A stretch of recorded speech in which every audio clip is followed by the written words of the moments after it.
Nous sommes branchés. Bienvenue à cette rencontre d'information concernant le règlement de zonage numéro 3, mais l'un tel qu'amendé, afin de modifier plusieurs dispositions. Donc, nous avons dû nous ajuster. Je cherche la date. Des fois, dans mon travail, on manque les jours. Nous sommes le 9, hein? Le 8 ou le 9? Le 6, vous voyez. C'était une très longue journée aujourd'hui. Donc, nous sommes le 6 octobre, il est 19h. Mon nom est Xavier-Antoine Lalande, je suis maire de la ville de Saint-Colomban. Donc, j'ai fait l'introduction de la rencontre d'information. Je vais commencer par présenter les gens qui m'accompagnent aujourd'hui dans le cadre de cette rencontre d'information-là. Donc, à ma gauche, au bout, maître Stéphanie Parent, directrice générale de la ville de Saint-Colomban. Tout juste à côté de moi, à ma gauche aussi, M. Dominique Lirette, directeur de l'urbanisme, environnement et l'aménagement du territoire. Monsieur, à ma droite, tout juste, M. Guillaume Marasco, coordonnateur de la réglementation en urbanisme. Et à l'extrême droite de cet hôtel civique, Guillaume Laurent-Taillefer, greffier de la ville de Saint-Colomban. Donc, comme j'avais commencé au départ, suivant les directives que nous avons reçues de la santé publique, on nous ne permet pas de tenir de consultations publiques en présence des gens.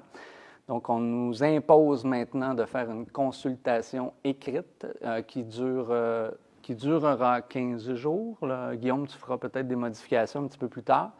Donc, on ne nous imposait pas de présenter le règlement dans le cadre d'une consultation publique. Alors, la Ville a décidé d'aller plus loin de ce qu'impose le dernier décret gouvernemental et on a décidé de faire une rencontre d'information. Le petit changement que ça va générer, c'est que la rencontre d'information, on a décidé de se concentrer sur les deux éléments de plusieurs modifications dans ce règlement-là. C'est d'abord la réglementation qui va toucher l'hébergement touristique à courte durée, donc qui touche les résidences principalement principales. Et ensuite, ce qui touche l'encadrement de l'usage camping sur le territoire global de la ville de Saint-Colomban. Donc, pour ceux qui ne le savent pas, il y a 6 zones sur le territoire où l'usage camping pourrait être permis. Donc, l'équipe d'urbanisme qui m'entoure va présenter les éléments et les articles modifiés à cette réglementation-là qui vont toucher les deux sujets que je viens de mentionner. Donc, sans plus attendre, je vais céder la parole à M. Dominique Lirette. Le travail qui leur a été demandé, M. Lirette aura sûrement la chance de l'expliquer davantage, c'est d'expliquer d'où la ville de Saint-Colomban partait en matière de réglementation et qu'est-ce que les changements actuels ou proposés là, vont amener sur le territoire de la ville de Saint-Colomban. Donc, M. Lirette, à vous la parole. Bonsoir. On va commencer par l'établissement d'hébergement touristique. C'est suite à une loi qui a été adoptée par le gouvernement. Donc, un établissement de résidence principale pourra maintenant, c'est-à-dire un établissement qui est offert au moyen d'une seule réservation de l'hébergement dans une résidence principale à l'exploitant à une personne ou à un groupe de personnes liant à la fois n'incluant pas les repas servis sur place. Donc, les gens sur l'ensemble du territoire, c'est leur propriété principale, pourront louer de moins de 31 jours leur résidence. Ça s'applique à l'ensemble du territoire. Les établissements d'hébergement touristique, ça se divise effectivement en deux. Donc, établissement de résidence principale, je viens de parler, et les établissements d'hébergement touristique, c'est-à-dire pour les résidences de tourisme. Donc, les établissements de résidence touriste, les établissements autres que un établissement de résidence principale où est offert de l'hébergement en appartement, en maison ou en chalet, meublé incluant les services d'autocuisine. Le choix qu'on a fait, étant donné que c'est pas une résidence principale, nous avons concentré cet usage-là dans les aires d'affectation rurale. Je ne sais pas si on peut le voir, je ne sais pas si vous le voyez à l'écran. L'aire d'affectation rurale, c'est la deuxième, un petit peu plus loin. Ça en a parlé. C'est ici. Donc, on peut voir les zones qui sont identifiées en beige. Là.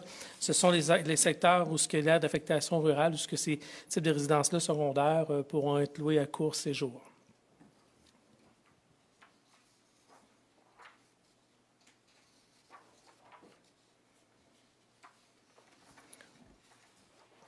Par la suite, camping.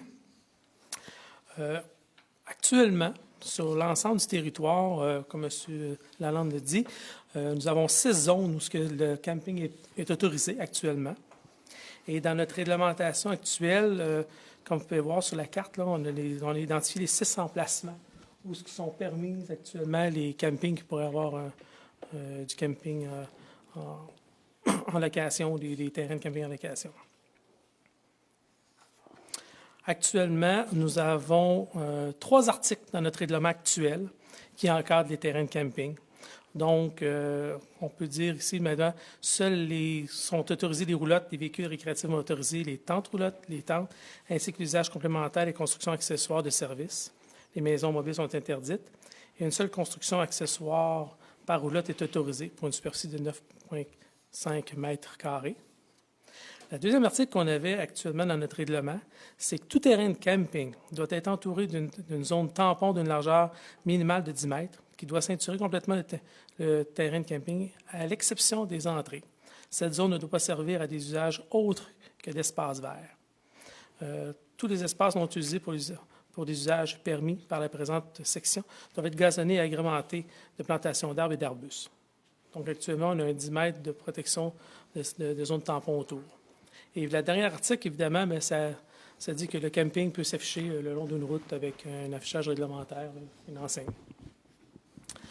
Alors, suivant ça, et étant donné que les usages camping étaient déjà autorisés dans 6 zones, nous avons proposé une réglementation. Et cette réglementation vise à encadrer l'usage qui est déjà permis sur le territoire. Donc, c'est d'arriver avec des nouvelles normes, des nouvelles orientations pour les campings. Et puis, ça commence évidemment avec...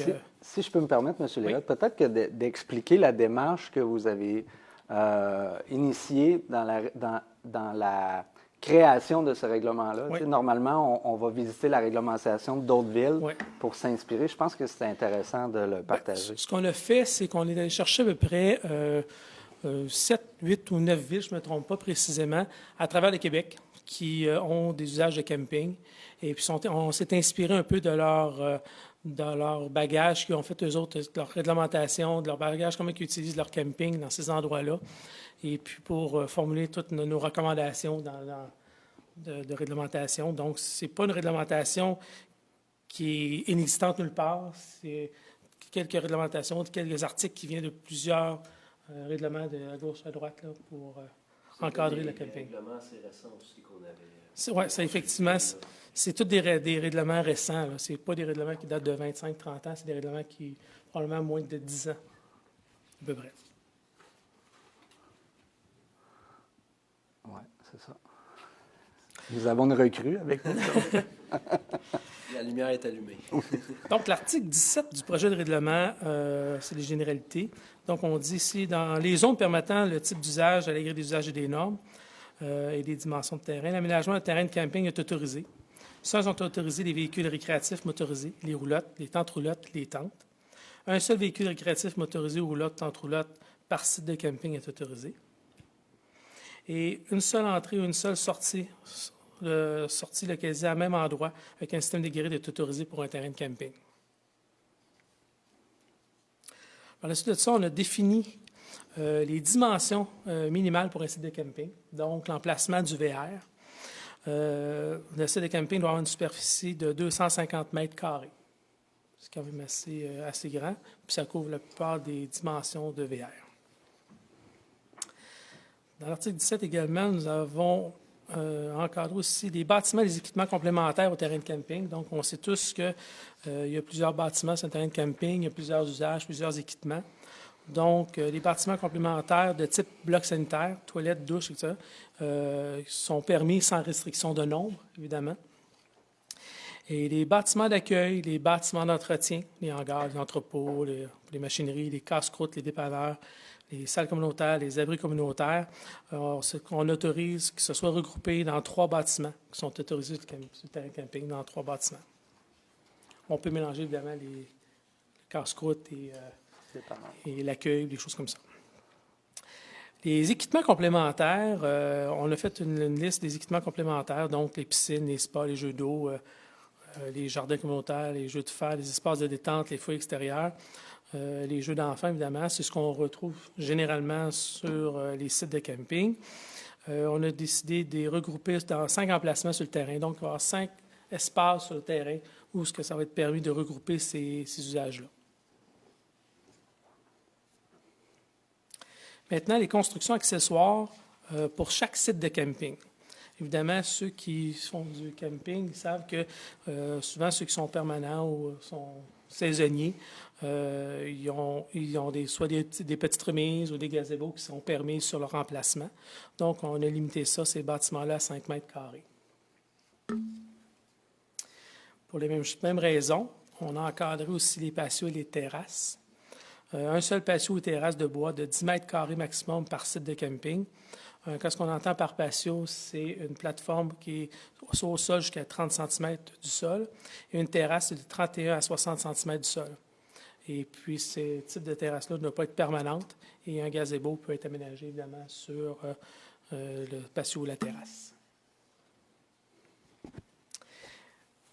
Évidemment, ça prend des stationnements, des allées d'accès. Lorsque le terrain de camping a un frontage sur une artère principale du territoire, l'accès au terrain de camping doit se faire uniquement par cette artère, évidemment. On a légiféré sur les largeurs d'allées d'accès, parce qu'il faut tenir compte aussi que les services d'incendie ou les services de sécurité publique doivent accéder. Donc, on a minimisé les allées d'accès à 6 mètres de largeur. Et puis, dans l'ancienne réglementation, on avait une zone tampon, comme je vous ai spécifié au début, de 10 mètres. Dans la nouvelle réglementation et dans les nouveaux règlements qui se font au Québec à peu près, la largeur, la zone tampon doit être d'une largeur de 25 mètres, qui doit ceinturer complètement le terrain. Et aucun usage est autorisé dans cette zone tampon-là. Donc, on ne pourrait pas avoir de bâtiment, on ne pourrait pas avoir d'équipement accessoire au camping. C'est une bande de protection, une zone tampon qui doit être vierge, qui doit être laissée à l'état naturel. En fait, j'irais peut-être un petit peu plus loin, M. Lirette. Ce que la proposition réglementaire dit, c'est qu'en plus, cette zone tampon-là devrait être aménagée avant même l'ouverture d'un site de camping. C'est bien ce qui est inscrit. Donc, dans l'éventualité où il y aura un site de camping qui s'installe sur le territoire, la zone tampon devrait exister le jour de l'ouverture. C'est important de comprendre ça parce que le rôle d'un conseil municipal, le rôle d'une ville, c'est souvent de gérer, de travailler à ce que nous évitions les conflits d'usage potentiels. Donc, quand on voit un usage s'instaurer sur le territoire, notre responsabilité, là, c'est s'assurer que les usages différents qui peuvent se chevaucher, ça peut être un commercial à résidentiel, un résidentiel à industriel, un récréo-touristique à commercial, industriel ou habitation. Notre travail, c'est de travailler sur une réglementation qui permet d'assurer une certaine sérénité pour les différents usagers. Là, on peut parler ici de maisons résidentielles, de commerce, comme j'ai dit, d'industrie, ou des usagers d'un site éventuel de camping ou de n'importe quelle autre activité récréo-touristique là, qui est spécifiée dans un zonage C4. Oui, on fait ça. Ça fait le tour de l'ensemble de la réglementation proposée. Et puis, on peut retrouver évidemment l'extrait du règlement, le règlement complet, sur le site de la Ville de Saint-Colomban, sous la rubrique Règlement et politique. Je vous ai coupé la parole, mais vous avez sauté sur le dernier article. Je ne sais pas si vous vouliez le spécifier. Là. C'est de ma faute, c'est moi qui y suis intervenu. Mais il y a vraiment aussi un aménagement d'une zone tampon entre les différents sites d'habitation à l'intérieur d'un camping. Là. On vient spécifier, par exemple, une largeur minimale de 2,5 mètres. Donc, par exemple, sur le site numéro 1, séparé du site numéro 2, il y a une zone tampon de 2,5 mètres qui doit ceinturer complètement le site, à l'exception de l'entrée. Et on spécifie aussi le type de plantation qui doit être planté, aménagé, là, avec les délais de travaux à effectuer dans une perspective d'ouverture de site. Avec un mélange de feuillus et conifères. Exact. Donc, je ne sais pas, M. Marasco, si vous voulez ajouter quelque chose. Oui, peut-être. Allez-y. On parlait de 6 zones. En fait, c'est 7 zones. Ah. On a identifié 6 endroits, mais il y a 2 zones qui sont contiguës. OK. Je ne sais pas si on peut retourner à la carte. pour le montrer, là, mais juste une petite mise à jour par rapport à ça. C'est à 7 zones, là. Donc, c'est la carte concernant le camping. La carte du départ où Du on départ. spécifiait les 6 sites d'usage. Mais c'est un bon point. Je pense que c'est un détail urbanistique parce Ouais. que le septième, est-ce qu'on parle d'ici ou Dans on la parle... zone 3. Donc, C'est la ça. zone 3, on parle de deux... On les voit, voyez-vous, là, juste en dessous, là. On a zoomé. OK, ici. C'est ça, on voit le gros trait, là, qui délimite les deux zones, finalement, qui sont contiguës l'une à l'autre. Parfait. Juste un petit point comme ça, là, à ajouter. Excellent, Monsieur Marasco. Je passe d'un Guillaume à un autre Guillaume. Monsieur Laurent Taillefer, peut-être spécifier ce que je faisais référence au départ là, au niveau de la consultation écrite et dans le but de respecter le délai là, qu'on nous prescrit, même si on aurait pu ne pas le respecter, on a décidé d'étirer un peu les choses. Oui, tout à fait, Monsieur le maire. Donc, juste pour être bien précis, vous savez, il était supposé avoir une consultation publique aujourd'hui même, une consultation publique prévue selon la loi sur l'aménagement et l'urbanisme. Donc, nous, on avait publié un avis public le 25 septembre pour inviter les gens à venir physiquement et virtuellement là, sur Facebook, comme on le fait toujours. Et puis, bon, le 2 octobre dernier, on a reçu un arrêté ministériel du ministre de la Santé et des Services sociaux qui est venu nous interdire de tenir ce genre de consultation publique dans le cadre d'une loi. Donc, ici, c'est la loi sur l'aménagement et l'urbanisme. Donc, on s'est retrouvé devant un dilemme. Donc, l'arrêté nous demandait de laisser aux gens 15 jours pour nous faire des commentaires écrits. Donc, vous pouvez nous faire des commentaires écrits jusqu'au 12 octobre prochain. À l'écran, je pense que vous avez l'adresse courriel à laquelle vous pouvez faire parvenir vos commentaires sur le projet de règlement que vous trouvez sur le site Web de la Ville. Et vous pouvez les faire venir aussi par la poste, bien sûr. Mais par courriel, c'est plus rapide. Et donc, l'arrêté ministériel nous demandait de commencer le délai à la première journée de publication de l'avis public, soit du 25 septembre. Donc, 25 septembre plus 15 jours, ça nous donne en fin de semaine. Donc, j'ai donné le premier jour ouvrable, ce qui est le 12 octobre à 5 heures pour nous faire vos commentaires écrits. Toutefois, dans un souci de transparence, l'administration, avec le cabinet du maire, on a décidé de tenir une séance d'information qu'on tient présentement, qui n'est pas faite dans le cadre de la loi sur l'aménagement et l'urbanisme, mais on voulait vraiment donner toute l'information aux citoyens. Donc, c'est pour ça qu'on est ici ce soir virtuellement. Mais si vous avez des commentaires à faire dans le cadre précis de la loi sur l'aménagement et l'urbanisme, c'est par écrit aux adresses qui sont marquées là, sur le PowerPoint présentement. Merci. Ça me permet d'intervenir sur la notion de la consultation. Donc, il faut bien comprendre que la Ville de Saint-Colomban doit encadrer un usage. C'est ce qu'on propose ici. Donc, dans le cadre des consultations écrites qui se termineront, je dirais plutôt le 13 octobre, parce que le 12, c'est l'Action de grâce, mais mettons que si on reçoit des choses le 13, on n'en tiendra pas. On va les ouvrir le 13 au matin. Donc, c'est vraiment l'occasion pour les citoyens de proposer des modifications à la réglementation aux membres du Conseil qui sont à l'écoute ce soir et qui prendront en considération les différents éléments qu'on reçoit en termes de consultation. Donc, je vous le dis d'avance, ça ne sert à rien d'envoyer des documents ou des informations qui demandent l'interdiction du camping. La Ville n'est pas dans cette optique-là. Ça n'est pas permis, en fait. Là, le jour où on a décidé de permettre un usage C4 écréotouristique, l'usage camping fait partie des 35 usages. Donc, ne perdez pas votre temps à nous envoyer des documents où vous nous mentionnez que vous ne voulez pas de camping. Vous devez davantage travailler dans l'optique comment amenuiser soit les impacts d'un camping sur le voisinage ou comment vous aimeriez voir un site de camping et comment la réglementation pourrait être avantageuse pour la Ville de Saint-Colomban d'avoir un site de camping. Donc, il faut le voir. Puis la Ville, on a travaillé au niveau des deux optiques. Donc, c'est important. J'ai fait référence tantôt. Notre travail, c'est de minimiser les conflits d'usage, mais c'est aussi de penser à un fonctionnement d'un site éventuel de camping là, sur les sept zones qui sont proposées, une façon à ce que l'usage soit intégré là, dans l'environnement et respecte aussi le voisinage. Donc, vos suggestions, on va les accueillir avec grande ouverture. Mais gardez en tête qu'il faut travailler sur la modification, puis il faut proposer des modifications avec l'idée d'améliorer les choses en fonction des critères qui vous conviennent. J'espère que c'est clair. Donc, à ce titre-là, je ne sais pas si quelqu'un veut ajouter quelque chose, sinon on passerait.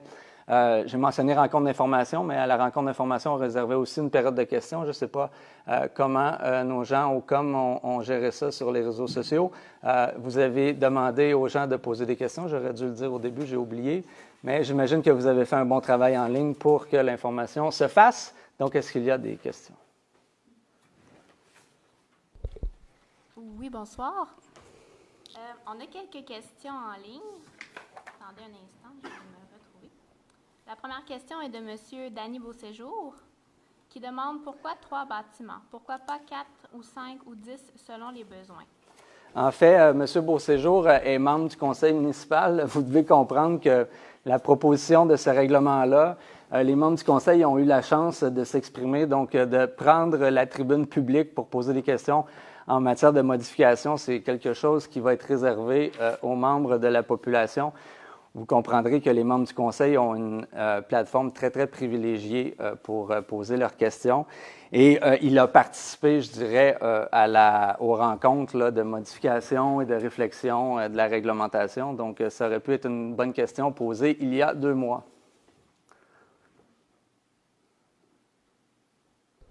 Oui, merci. Ensuite, j'ai Mme Mélanie Courteau, rue de l'Aigle, qui a 2 questions, en fait. La première est, est-ce que vous avez reçu une demande de création d'un camping dans le domaine Bonnybrook? Si oui, où en est rendue cette demande? Est-ce que vous voulez répondre? Ou, Bon, oui, je peux rajouter qu'on a reçu des documents en décembre 2019 avec des éléments pour un projet. Mais ce n'est pas une demande officielle, là, une demande de permis, si on veut, là, avec tous les documents nécessaires. Donc, c'était plus un dépôt là, de documents informant, si on veut, d'un projet. Là. Merci. Donc, à la question, à quelle étape est-ce rendu? Parce que je pense qu'il y avait un deuxième volet à cette question-là, Mme Desjardins. Mme Courteau demandait à quelle étape était rendu le projet. Oui, c'est bien ça. Donc, lorsque le propriétaire du terrain est venu déposer ces documents-là, en décembre 2019, il n'y a pas eu autre chose qui a été déposé au service d'urbanisme. Je sais que le service a envoyé des correspondances aux propriétaires et les représentants du propriétaire. Et là, je ne sais pas si vous aviez eu... Non, on n'a pas eu de retour encore sur Donc, ces documents-là qu'on a exigés, parce qu'il y a quand même des exigences dans un cadre d'un permis, et puis on n'a pas reçu encore aucun document officiel de la part du promoteur ou du citoyen. Donc, on ne peut pas dire qu'il y a une démarche qui est enclenchée officiellement. Merci beaucoup. La deuxième question de Mme Courteau est, est-ce que la réglementation pour le bruit sera respectée, même si la zone tampon est présente, mais que cette zone n'est pas suffisante? Absolument. La réglementation de nuisance n'est pas non applicable sur le territoire de la ville de Saint-Colomban, sur un site de camping comme tous les autres. Là. Quand on vote un règlement de nuisance, il est applicable au territoire entier.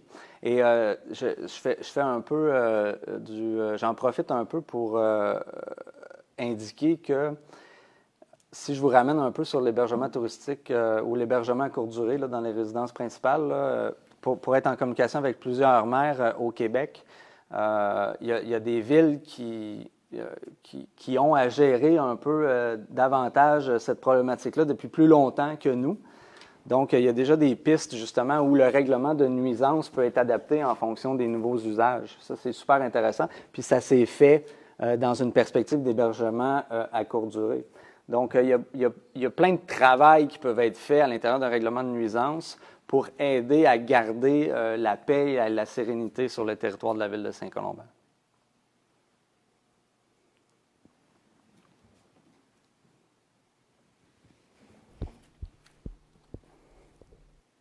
Ça faisait le tour des questions pour Facebook. D'accord. Donc, peut-être faire un rappel pour ceux qui ont des commentaires, des questions, des suggestions. Ce qu'on va faire, c'est que le service des coms va diffuser l'information qui était projetée de manière plus claire dans une correspondance ou dans un suivi là, à cette rencontre d'information. Excusez mon lapsus. Oui, je voudrais préciser parce qu'il y avait des commentaires comme quoi on ne voyait pas très bien dans l'écran. Donc, si on peut fournir l'information, on va le faire avec plaisir. Puis l'objectif, là, c'est de susciter quand même une participation, une adhésion. C'est important d'avoir l'avis de la communauté sur la valeur de la proposition réglementaire qu'on fait. Donc, n'hésitez pas à nous envoyer vos suggestions, commentaires. Jusqu'à présent, nous avons un conseil municipal qui était quand même très à l'écoute de la population et je ne pense pas que ce dossier-là va faire exception. Donc, je vous remercie, chère équipe, et je vous remercie à la maison d'avoir écouté cette rencontre d'information. Donc, comme à l'habitude, nous sommes toujours très ouverts. Je suis très ouvert. Si vous avez des questions, n'hésitez pas à m'écrire au niveau de mon adresse courriel ou de ma page Facebook, Maire de Saint-Colomban. Ça me fera plaisir de vous répondre. Je vous souhaite une belle fin de soirée et on se voit mardi prochain dans le cadre de l'Assemblée ordinaire du Conseil municipal de la Ville de Saint-Colomban. Merci beaucoup.